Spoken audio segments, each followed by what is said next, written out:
तो देखिए, अभी तक तो हमने आपको बाढ़ और बारिश की तस्वीरें दिखाई राजपथ में, और अब हम एक खास डिबेट आपके लिए लेकर आए हैं। नंदलाला वापस आएंगे। अयोध्या में श्री राम मंदिर के निर्माण के बाद मथुरा में भी विवादित भूमि पर हिंदू पक्ष कब्जा चाहता है। श्री कृष्ण जन्मभूमि की लड़ाई तो काफी पुरानी है, लेकिन इलाहाबाद हाई कोर्ट के एक बड़े फैसले के बाद हिंदू पक्ष के अंदर उम्मीद जगी है, और जिस तरह रामलला आए उसी तरह नंदलाला भी आएंगे। इस पूरे विवाद में कानूनी लड़ाई अब और तेज होती हुई दिखाई दे रही है।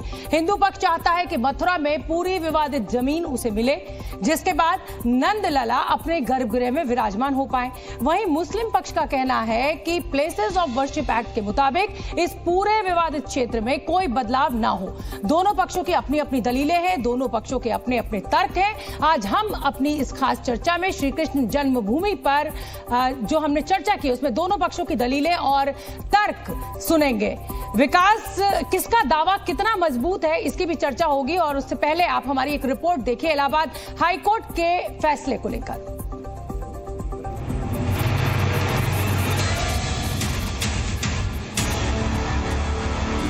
शाही ईदगाह मस्जिद की एप्लीकेशन थी ऑर्डर 7 रूल 11 में, उसको खारिज कर दिया है।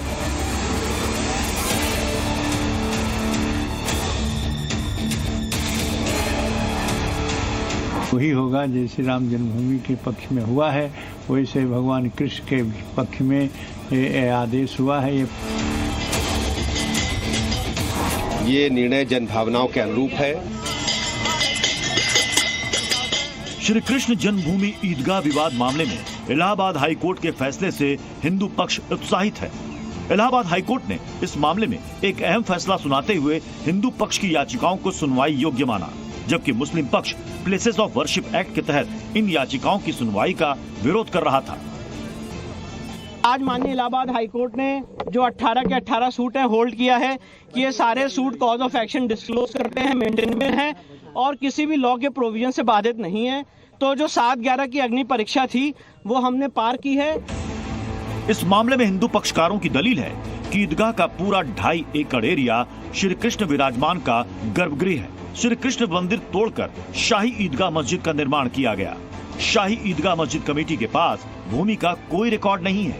1967 में श्री कृष्ण जन्मस्थान सेवा संस्थान ने मुस्लिम पक्ष से समझौता किया। श्री कृष्ण जन्मस्थान ट्रस्ट का समझौते को मानने से इनकार है, जबकि मुस्लिम पक्ष का कहना है कि जमीन पर 1967 में हिंदू पक्ष से समझौता हुआ। 60 साल बाद समझौते पर केस गलत है।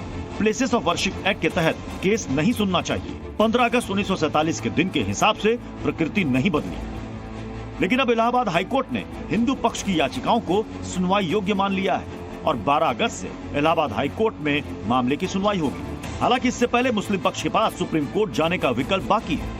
आज की खास चर्चा में हमारे साथ हिंदू पक्ष के वकील मौजूद हैं। इसी के साथ मुस्लिम पक्ष की तरफ से दलील रखने के लिए इस केस से जुड़े और विवाद पर पूरी जानकारी रखने वाले खास मेहमान भी चर्चा में मौजूद हैं, जिनके साथ चर्चा होगी कि अयोध्या विवाद की तरह क्या मथुरा विवाद का हल भी अब करीब है।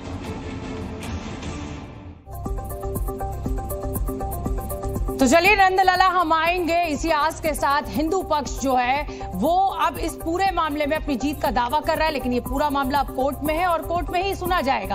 हमारे साथ मेहमानों का एक बड़ा पैनल जुड़ा हुआ है। जल्दी से मैं आपका तारुफ करा देती हूँ। हरिशंकर जैन साहब वकील है हिंदू पक्ष के, आचार्य विक्रमादित्य जी धर्मगुरु है, हाजिक खान साहब इस्लामिक स्कॉलर है, कामरान मलिक साहब वकील है सुप्रीम कोर्ट में, देवकी नंदन ठाकुर साहब कथावाचक है, वो भी मेरे साथ जुड़ रहे हैं, अनिरुद्धाचार्य महाराज धर्मगुरु है, वो भी मेरे साथ मौजूद है। सभी मेहमानों का बहुत बहुत स्वागत। देवकी नंदन ठाकुर साहब, आपके साथ में शुरुआत करूंगी। ये बताइए कि इस फैसले को लेकर हिंदू पक्ष जरूर खुश है, लेकिन मुस्लिम पक्ष कह रहा है कि साहब आप लोग कानून का गलत इस्तेमाल कर रहे हैं, क्योंकि आप बहुसंख्या में हैं, इसलिए आप अपनी मनमानी कर रहे हैं। प्लेसेस ऑफ वर्शिप एक्ट जो है वो इसकी इजाजत नहीं देता। देखिए शोभना जी, ये लोग क्या कहते हैं इस बात का अब हम लोगों को ज्यादा ध्यान नहीं देना चाहिए। कोर्ट ने इस बात को एक्सेप्ट कर लिया है और हमारे वकील साहब ने इस बात को वहां सिद्ध कर दिया है कि हम लोग जो कह रहे हैं और हम लोगों की जो लड़ाई है वो जायज है, नाजायज नहीं है। दूसरी बात यह है कि मथुरा में भगवान श्री कृष्ण थे, हैं और रहेंगे। आप एक बात बताइए कि मथुरा में एक कोई मस्जिद नहीं है, तमाम मस्जिदें हैं, लेकिन यहाँ जन्मभूमि वाली बात पर ही हम लोग बात कर रहे हैं। और जन्मभूमि की बात इसलिए है क्योंकि आप जन्म प्लेस नहीं बदल सकते, और जब जन्म प्लेस नहीं बदल सकते तो जब ये हम लोगों से कहते भाईचारा भाईचारा, और ये हमारे भगवान का ही जन्म प्लेस को छीन लेना चाहते हैं, या फिर उसको अपने, अब कोर्ट भी कह रहा है तो भाईचारे के नाते तो कोर्ट की बात को मानना चाहिए ना, एक्सेप्ट करना चाहिए। तो चाहते हैं कि उन जगहों पर बहस ही न हो, कोर्ट में केस ही न चले, जो कि संवैधानिक अधिकार है। हम लोगों के संवैधानिक अधिकारों का हनन भी ये लोग कोर्ट के माध्यम से ही करना चाहते हैं। आज अगर हाई कोर्ट ने ये बात कह दी, आज अगर हाई कोर्ट ने इस बात को स्वीकार किया, एक्सेप्ट किया, तो ये साधारण बात नहीं है। ये तो याचिका इसलिए लगा रहे थे कि वो सुनवाई होनी नहीं चाहिए, केस आगे चलना ही नहीं चाहिए। मैं अनिरुद्धाचार्य महाराज का भी रुख करना चाहूंगी। अनिरुद्धाचार्य जी, क्या आपको ये सब कुछ ठीक लग रहा है? क्योंकि जो ताना बाना इतने सालों में बुना गया है, गंगा जमुनी तहजीब की बात की गई है, राम मंदिर को लेकर जिद थी, राम मंदिर बन गया, गर्भगृह में रामलला स्थापित हो गए, लेकिन अगर ये जिद ऐसे ही आगे बढ़ती रही तो आपको नहीं लग रहा है कि सौहार्द खराब हो सकता है? विक्रमादित्य जी, देखिए, सौहार्द खराब करने की काम कर कौन रहा है? किसने उस जन्मस्थल को तोड़ा? किसने? इस पूरी इतिहास में लिखा है ना, सौहार्द खराब करने की इतिहास या तो पढ़ा नहीं, या जानना नहीं चाहते, या समझना नहीं चाहते।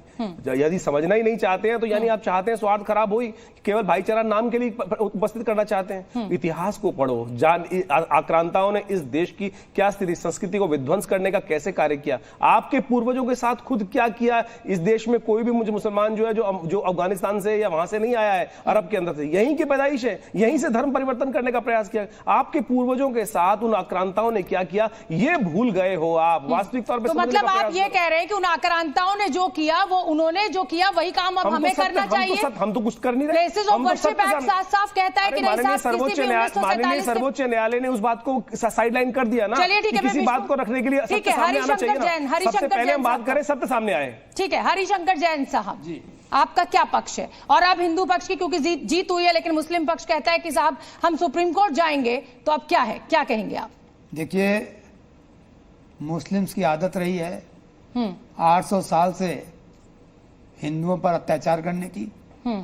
पिछले 75 साल में तो मुझे कोई मुसलमान का वो याद नहीं है। धर्म स्थानों को तोड़कर, हाँ, बोल ले दी, पहले बात पूरी बीच डिस्टर्ब मत कीजिए। नहीं करेंगे, चलिए बोलिए बोलिए, बोल ले दीजिए, बोले गलत बात है। बोलिए एक्सेप्ट कर रहे हैं आप? जैन साहब बोलिए। एक्सेप्ट कर रहे हैं आप? एक्सेप्ट कर रहे हैं कि अत्याचार हुआ, तो इस सीढ़ी पे सबसे बड़ी बात यही भाईचारा हो गया। यही भाईचारा हो गया ना। अभी आप भाईचारे की बात कर रहे हैं, सामने एक्सेप्ट कर रहे हैं। आपकी ये बड़ी खराब आदत है, आप पूरी डिबेट को हाईजैक कर लेते हैं। एक मिनट, नहीं, कोई बदतमीजी नहीं, आप एक मिनट शांत हो जाइए। नहीं, विक्रमादित्य जी, ये बड़ी गलत आदत है आपकी, और मैंने हमेशा देखा है पूरी डिबेट को हाईजैक कर लेते हैं। नहीं, बिल्कुल है। हरिशंकर जैन साहब, आप अपना पक्ष रखिए, कोई आपको नहीं टोकेगा। जब आप अपनी बात पूरी करेंगे तब कामरान साहब बोलिए। हरिशंकर जैन, उन्होंने कहा 800 ने 1000 साल, मैं उनकी बात मान ले रहा हूँ।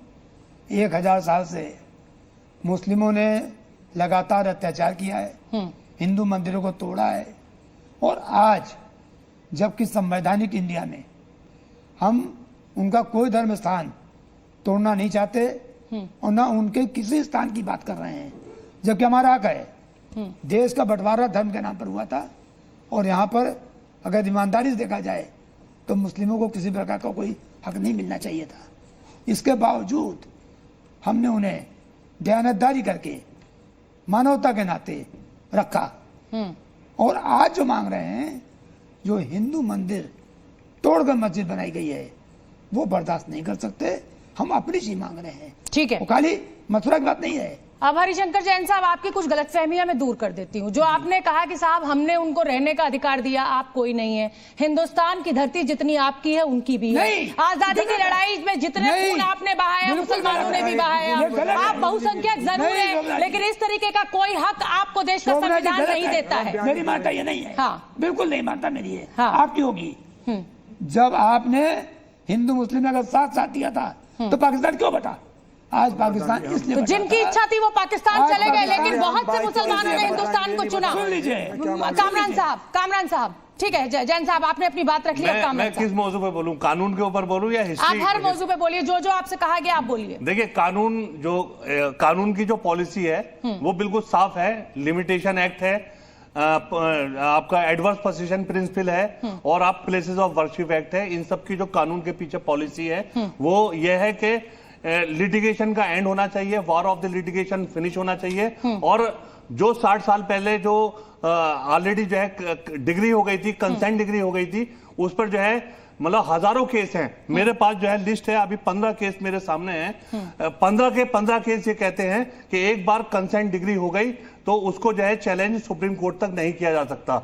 और ऑलरेडी जो है उस जगह कृष्ण जन्मभूमि के ऊपर जो है ऑलरेडी वर्डिक्ट आ रखा है और वो डिग्री जो है। तो क्या आपको ऐसा लग रहा है कि इस देश की जो हाई कोर्ट है, इलाहाबाद हाई कोर्ट, जिसने ये फैसला दिया उसको कुछ कोई ज्ञान नहीं? इम्प्यून ऑर्डर है, दैट इज द इम्प्यून। अभी हाई कोर्ट ने फैसला नहीं सुनाया है। नहीं, फैसला नहीं हाई कोर्ट ने जो है 7/11 की एप्लीकेशन पे ऑर्डर किया है, दैट इज द इंटीरियम ऑर्डर। अभी तो जो है कहते पूरा का पूरा जो है ट्रायल बाकी है, और ट्रायल जो है जो मुस्लिम पक्ष का जो ट्रायल है वो उसी ग्राउंड पर होगा कि कंसेंट डिग्री जो है वो चैलेंज नहीं की जा सकती सुप्रीम कोर्ट तक भी। ठीक है।